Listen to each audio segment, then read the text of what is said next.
আসসালামু আলাইকুম, সবাই কেমন আছেন? চলে এসেছি আপনাদের বিডি ব্লগার ঈশিতা আপু এবং ঈশিতা রহমান ব্লগ থেকে। তো সবাই কেমন আছেন? আজকে ব্লগিং শুরু করবো। দেখেন একটা কড়াই কিন্তু ফার্স্টেই আপনাদের সামনে রেখে দিচ্ছি। কেমন আছেন আপুরা ভাইয়ারা? সবাইকে সবাইকে আমার চ্যানেলে স্বাগতম। তো আজকে হচ্ছে আমি রান্না খুবই শর্টকাট একটা রান্না করব। ফার্স্টে আমি হচ্ছে মিষ্টি কুমড়া ভাজি করে নিব। তো আপনারা সবাই কেমন আছেন? আমার ভিডিওগুলো ভালো লেগে থাকলে অবশ্যই চ্যানেলটি সাবস্ক্রাইব করে দিবেন, একটা করে লাইক এবং ভিডিওটা শেয়ার করে দিবেন। কেমন লাগে ভিডিওগুলো অবশ্যই সবাই কমেন্ট করে জানাবেন। তো আমি একটু পরিমাণ হচ্ছে তেল দিয়ে নিচ্ছি। আর মিষ্টি কুমড়াতে এত তেল না দিলেও চলে, কারণ তেল লাগে না বেশি, আমি অল্প করে তেল দিই। আর দিয়ে দিব হচ্ছে পেঁয়াজ, কাঁচামরিচ, এটাতে দেওয়াই লাগে। আর আমার যে আজকে মিষ্টি কুমড়াটা কিনে ঠকে গেছি, সেটা হচ্ছে মিষ্টি ছিল না, ঠিক আছে। আর একটু ঘ্রাণের জন্য আমি এখানে একটু কালি জিরা দিব, খুব একটা না, অল্প সামান্য। বেশি কালি জিরা দিলে বাচ্চারা খেতে চায় না। তো এখন হচ্ছে এটাকে নাড়াচাড়া করে নিয়ে তারপর মিষ্টি কুমড়া দিব। আমার মতো কারা কারা এরকম মিষ্টি কুমড়া ভাজি করেন আমাকে কমেন্ট করে জানাবেন।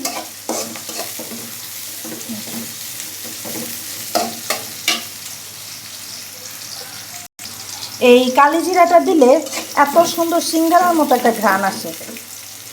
হ্যাঁ, কালি জিরাটা দিলে সিঙ্গারের মতো একটা ঘ্রাণ আসে এবং খুব স্মেলে খেতেও ভালো লাগে।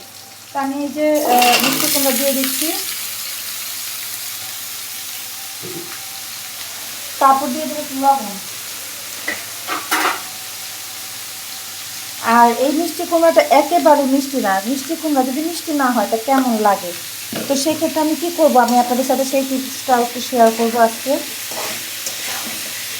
একটু নাড়াচাড়া করে তারপর সামান্য পরিমাণে একটু লবণ দিচ্ছি, লবণ দিচ্ছি, সরি, সামান্য পরিমাণে একটু চিনি দিব মিষ্টির জন্য।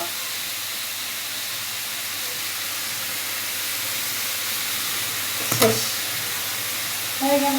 এখন একটু ভালো লাগবে। তো এখন নাড়াচাড়া করে তো আপনারা এভাবে না, যেই মিষ্টি কুমড়াগুলো মিষ্টি না সেগুলোতে হচ্ছে এরকম একটু সামান্য চিনি দিয়ে নিতে পারেন, দেখবেন যে একদম খুব ভালো লাগে খেতে। আর যেগুলো মিষ্টি জাতীয় সেগুলো কিন্তু আর চিনি দেওয়া লাগে না। তো এই যে দেখেন আমার মিষ্টি কুমড়াটা হয়ে গেছে। এই মিষ্টি কুমড়াটা আসলে অনেক মজা লাগবে। তো কিছু করার নাই, যেহেতু সিজনে মাত্র উঠছে আর এই মিষ্টি কুমড়াগুলো মিষ্টি ছিল না, যার কারণে আমার একটু সামান্য চিনি দিয়ে তারপর হচ্ছে। আর মিষ্টি কুমড়া যদি মিষ্টি মিষ্টি না লাগে না, একটু টেস্ট লাগে না। তো যাই হোক, আপনারা এইভাবেও যেগুলো দেখবেন মিষ্টি কুমড়া মানে এরকম না, এই মিষ্টি মিষ্টি না, এভাবে করে খেয়ে দেখবেন আসলে অনেক টেস্ট। কিন্তু অনেক দিবেন না মিষ্টি, অল্প চিনি দিবেন, সামান্য। তো আমি এখন একটু নামিয়ে ফেলবো, সাথেই থাকেন।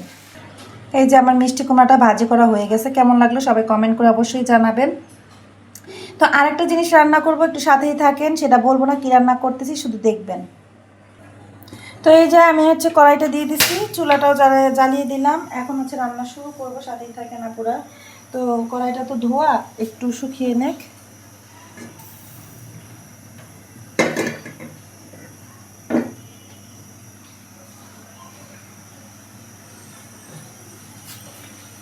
অনেকে বলবেন যে কি রান্না করবে আপু, দেখেন আজকে আপু কি রান্না করি, সাথেই থাকেন, একটু দেখতে থাকেন, ভালো লাগবে। তো আমার মতো এরকম কারা কারা রান্না করে অবশ্যই কিন্তু কমেন্ট করে জানাবেন, ঠিক আছে। তো এই যে তেল দিয়ে দিচ্ছি, আর তেলের মধ্যে আমি একটু যাতে না ছিটে লবণ দিয়ে দিব আগে।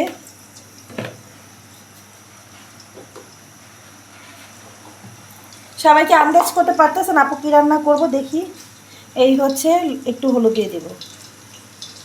আন্দাজ করতে পারলে সবাই কমেন্ট করে জানান যে আসলে কী রান্না করব। এখন দিয়ে দিব এই ডিম। বাবা,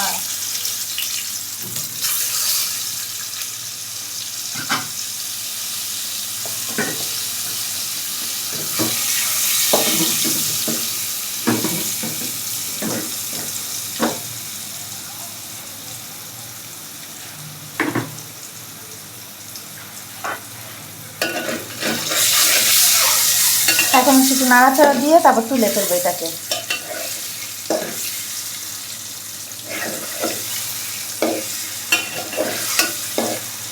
এই যে যখনই যে কোনো কিছু ভাজি আর অমনি আমার ঐতিহ্যবাহী ওই লোহার কড়াইয়ের কথা মনে পড়ে। ওইটার মধ্যে ভাজলে এই যে ধরেন এরকম কোনো চামড়া চুমড়া উঠতো না।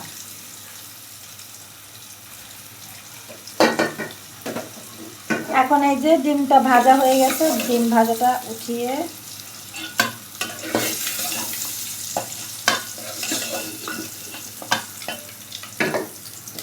এর মধ্যে দিয়ে দিব হচ্ছে এখন পেঁয়াজ কাঁচামরিচ,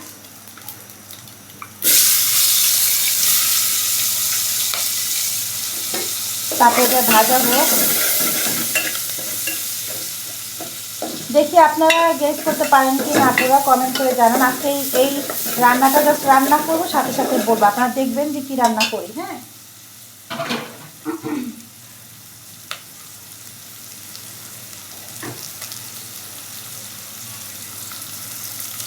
তো সামান্য পরিমাণ হচ্ছে এখানে আদা রসুন দিয়ে দিচ্ছি। এই যে এখানে আদা রসুন এলাচ দারচিনি সব বাটা আছে। এটা আপনারা অনেকেই যারা আমার ভিডিওগুলো দেখেন একমাত্র তারাই বলতে পারবেন। তারপর সামান্য পরিমাণে একটু পানি দিয়ে দিচ্ছি এবং পরিমাণ মতো একটু লবণ দিয়ে দিব।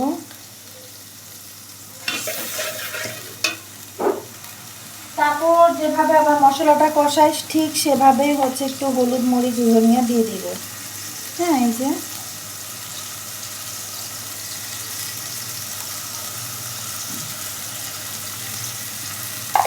এখন নাড়াচাড়া করে নেব যতক্ষণ না পর্যন্ত মশলাটা কষানো হয়। ঠিক আছে, তারপর একটু গুঁড়া মরিচ দিলাম না, প্রচুর ঝাল হয়ে যায়।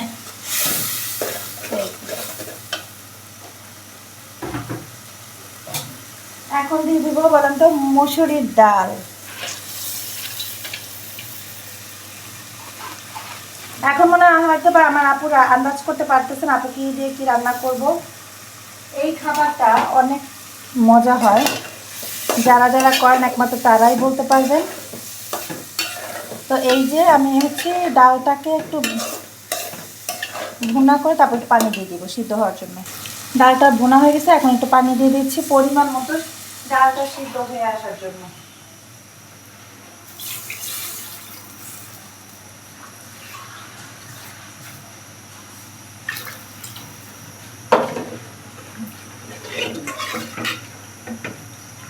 এটা শুধুমাত্র আমাদের রাতের খাবারের জন্য। তারপর হচ্ছে ঢেকে দেব। এই যে এখানে আমার ডাল সিদ্ধ হয়ে গেছে। এখন যে ডিমগুলো ভেজে রাখছিলাম সেগুলো এই যে এখানে দিয়ে দেব। এটাই ছিল আমার টিপস আজকে কি রান্না করব। তো আরেকটু হয়ে গিয়ে তারপর হচ্ছে আমি এটাকে নামিয়ে ফেলবো। এই হচ্ছে আমার রান্না। তো অনেকে আবার এটাকে মানে ডিম ভেজে তারপর কেটে কেটে দিয়ে রান্না করতে পারেন, ওইটা আবার অন্যরকম টেস্ট। আর এটা হচ্ছে আর এক রকম টেস্ট। ঠিক আছে, দুইভাবেই করা যায় ডাল দিয়ে। তো আমি আজকে এটা দেখিয়ে দিলাম। কেমন লাগলো আপনারা অবশ্যই আমাকে কমেন্ট করে জানাবেন। সবাই ভালো লেগে থাকলে অবশ্যই চ্যানেলটি সাবস্ক্রাইব করে রাখবেন এবং ভিডিওটা সবাই শেয়ার করে দিবেন। আমি আরেকটু ডালটাকে শুকিয়ে ফেলবো। হ্যাঁ, শুকিয়ে তারপর নামিয়ে ফেলবো। শেষ আমার রান্না। তো সবাই ভালো থাকবেন। আজকের মতো এই পর্যন্ত। আসসালামু আলাইকুম। ভিডিওটা ভালো লেগে থাকলে অবশ্যই চ্যানেলটি সাবস্ক্রাইব করে রাখবেন। আসসালামু আলাইকুম।